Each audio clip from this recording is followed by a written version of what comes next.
Marie-Noéline Viguier, cofondatrice et CEO de Node A. Bonjour. Qu'est-ce que ça veut dire Node A? C'est le lieu du lien dans la théorie des réseaux. Et alors, qu'est-ce que vous faites?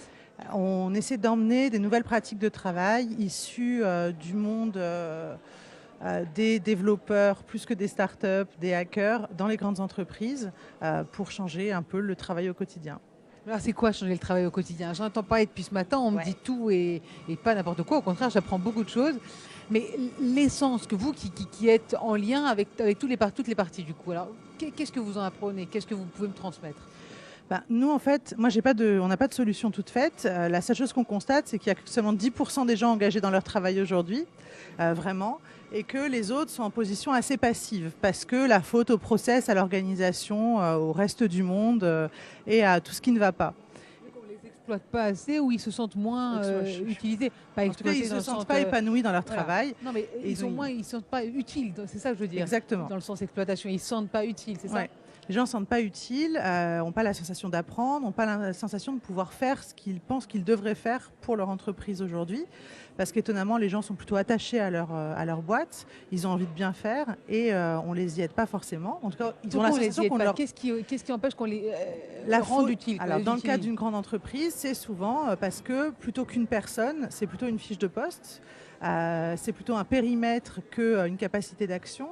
Et du coup, les gens se contentent, pour certains, de ça. Et nous, ce qu'on constate aujourd'hui, c'est que beaucoup, en fait, dans l'ombre, sans forcément le dire, ne se contentent pas de ça et hackent un peu le système pour bien faire leur travail. Et donc vont des fois outrepasser certaines règles, ne vont pas respecter la pure façon de faire ou leur fiche de poste pour pouvoir faire ce qu'ils pensent être bon pour l'entreprise. Et donc ces gens-là, c'est ce qu'on appelle aujourd'hui, nous, des corporate hackers. C'est des corporate hackers. Mais qu'est-ce qu'ils apportent en plus à la société? De l'innovation, de l'ouverture, d'autres manières de faire. Vous savez, Darwin, il disait que pour qu'une espèce survive, il faut qu'à un moment, elle puisse se différencier. Et que si elle ne se différencie pas, elle meurt. Elle ne peut pas s'adapter, en fait. Et aujourd'hui, dans un monde où il faut s'adapter, absolument, surtout quand on est une grande boîte, il faut intégrer un peu de différence. Et si on recrute et qu'on laisse la parole tout le temps aux mêmes personnes, c'est-à-dire à ceux qui ressemblent et parlent aux plus anciens, les entreprises vont finir par s'éteindre. En tout cas, c'est mon propos. Et donc, il faut laisser les gens nouveaux s'exprimer. Mais est-ce que le fait qu'il y ait les gens nouveaux qui s'expriment, ça va tirer vers le haut ceux qui, justement, se sentent moins utilisés et moins impliqués?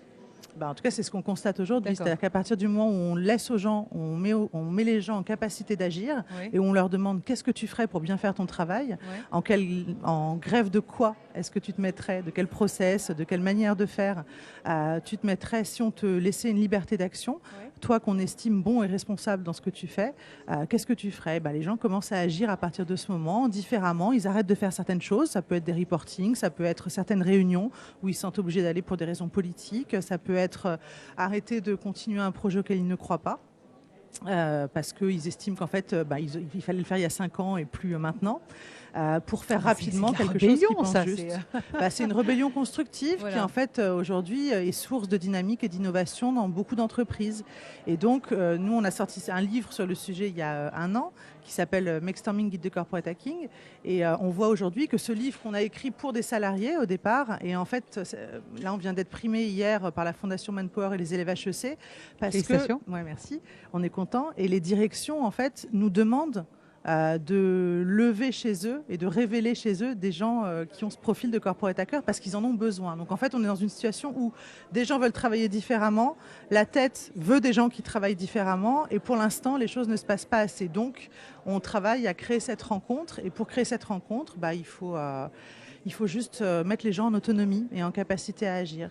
Comment vous intervenez comme ça? Moi, je viens vous chercher, je suis un grand groupe, je viens vous chercher. Comment vous intervenez auprès de mes coéquipiers? Déjà, on va prendre un sujet assez concret et on va leur demander ce qu'ils ont envie de réaliser, qu'est-ce qui selon eux manque et on va les aider à le faire. Et c'est eux qui vont le faire, c'est pas forcément nous. Donc, on va très vite passer à l'action, on va réengager les mains ou le prototypage, le test, l'expérimentation, enfin tout un tas de méthodes que vous avez dû voir 15 fois sur le salon aujourd'hui. Mais surtout, on va les mettre eux en capacité d'agir et ils vont nous dire mais je sais pas faire ça. Où tu vas apprendre, ou tu vas le faire un peu différemment, mais tu vas réussir à le faire. Marie-Noéline Viguier, merci beaucoup. Merci. En tout cas, ça a l'air passionnant, cofondatrice et CEO de Node A pour révolutionner le travail. Allez, c'est Alexis Delouane et Yann Simon qui vont nous rejoindre à présent.